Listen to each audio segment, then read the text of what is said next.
Hapon na nang magpunta kami dito sa Philippine Navy o Hukbong Dagat ng Pilipinas. Naimbitahan kasi kami para tumugtog sa yate ni Sir Gob Chavit Singson. Bago nga makapasok ay kailangan muna mag-iwan ng ID. Maigpit sila dito at hindi ka basta-basta makakapasok. Habang di pa dumadaong yung yate, hindi muna kami pinapasok at pinaghintay muna kami. Hindi din naman nagtagal, dumating na rin yung yate. Nga pala, yung pangalan ng yate na ito ni Sir Gob Chavit Singson ay Happy Life. Ito ay nagkakahalaga ng 600 million pesos. At ito rin yung ginamit ng Miss Universe 2016 candidates papuntang Batangas. Nakakatuwa lang dahil nakabalik ulit dito at mabablog na natin to. Yun nga, nandito kami sa yate ni Gob. Ngayon tutugtog kami dito. Habang dumadating nga yung mga bisitang ambasador ni Sir Gob, ay sasalubungin naman namin ito ng musika. Unti-unti nang dumadating yung bisita ni Sir Gob, kaya sinalubong niya na rin ito at kinakamayan. Hindi na ako magtataka kung bakit marami itong kaibigan, dahil kahit sobrang yaman ay simple lang ito.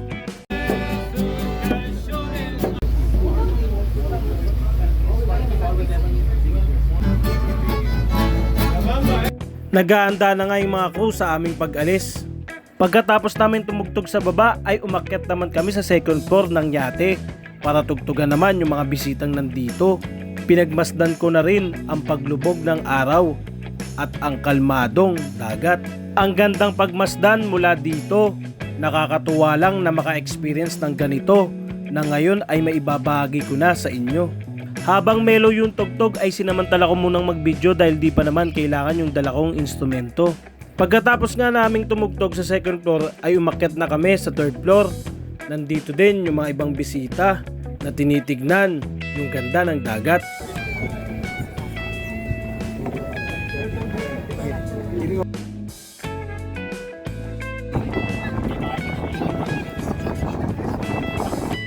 Pagtapos nga namin ay nag-setup na sila ng sound system ni Miss Bina Morales dahil ito yung susunod na magpe-perform dito sa taas ng yate. Sa mga hindi nakakilala kay Miss Bina Morales, si Miss Bina Morales ay artista ng ABS-CBN at pinartner ito kay Robin Padilla. Sana i-partner din ito ng ABS-CBN kay Primo Sapiendante. Tara, panoodin natin yung performance ni Miss Bina Morales. Very good dinner. So it's party time. So here's for all of you. Let's go back to the 70s. Are we ready? All right. I love the nightlife. I've got to boogie.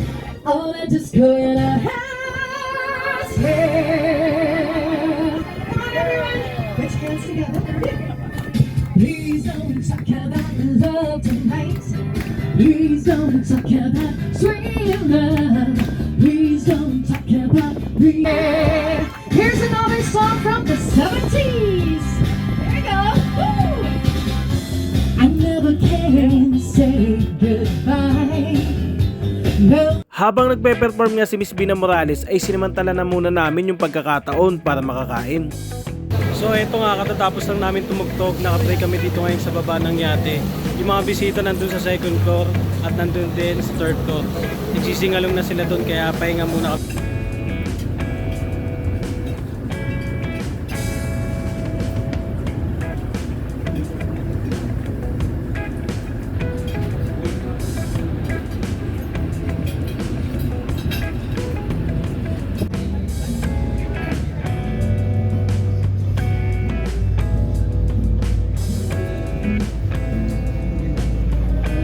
Habang di pa bumababa yung mga bisita ay nagpahinga muna kami.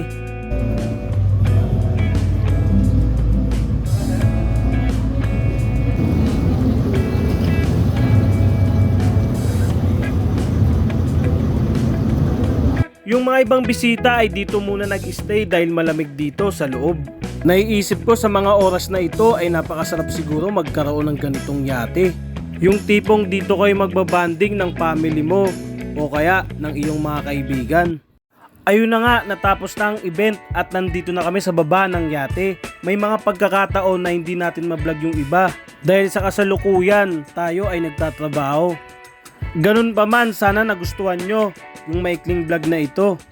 Salamat naman umabot ka hanggang sa dulo ng video na ito. Kung di ka pa nakakapag-subscribe, please click the like and subscribe button at paikalembang na rin ang kampana para lagi kang updated sa mga bagong video na gaya nito.